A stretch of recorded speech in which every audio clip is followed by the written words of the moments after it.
Stefano Benni, da Il bar sotto il mare, 1987. Il racconto del bambino serio, il dittatore e il bianco visitatore.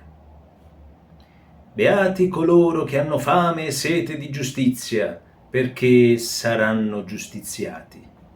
Pier Giorgio Bellocchio. C'era un dittatore che aveva incarcerato, torturato e ammazzato uomini e donne del suo paese. Un giorno gli venne annunciata la visita del capo degli uomini buoni. Poiché questo capo era molto potente, viaggiava per il mondo e ovunque andasse la gente accorreva a vederlo, il dittatore dovette prepararsi a riceverlo nel modo migliore. Ammazzò tutti i torturati perché non si dicesse che c'era la tortura, tutte le mamme dei desaparecidos perché non dicessero che i figli erano desaparecidos, tutti i prigionieri perché non si dicesse che le prigioni erano piene, e riempì la città di striscioni di benvenuto. Ma la notte prima della visita non dormì. Sapeva che il capo degli uomini buoni conosceva il bene e il male ed era venuto per rimproverarlo. Gli avrebbe detto delle cose terribili davanti a tutti, smascherando i suoi delitti.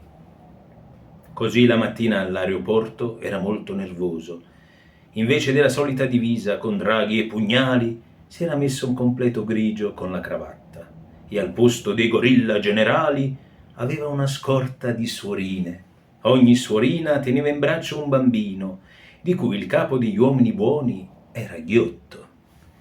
Il visitatore scese tutto vestito di bianco, da un aereo bianco, baciò la terra e i bambini, salutò il dittatore e insieme percorsero i viali della città tra gli applausi della gente, anche perché chi non applaudiva veniva bastonato. Quando furono nell'appartamento del dittatore, il capo degli uomini buoni chiuse a chiave la porta e disse: «Adesso io e lei facciamo due chiacchiere».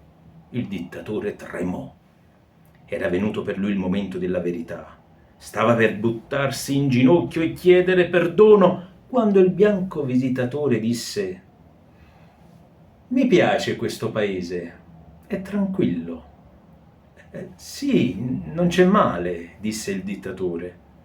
«Si vede che la gente ci sta bene». «Abbastanza. Magari qualcuno si lamenta, ma anche nel mio paese», disse il capo degli uomini buoni, «c'è sempre qualcuno che si lamenta. E poi, per la verità, qualche volta ho dovuto...» «Dovuto cosa?» «Ho dovuto intervenire». «La capisco». A quelle parole il dittatore si buttò in ginocchio. Com'era buono il capo degli uomini buoni!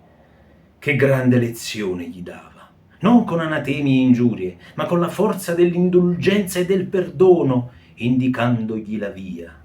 Oh sì, anche lui sarebbe stato buono e comprensivo come il capo degli uomini buoni. Gli baciò la mano, l'anello, la manica e disse: «Non arresterò più nessuno, indirò libere lezioni, proibirò la tortura, licenzierò gli squadroni della morte. Ho capito la sua lezione».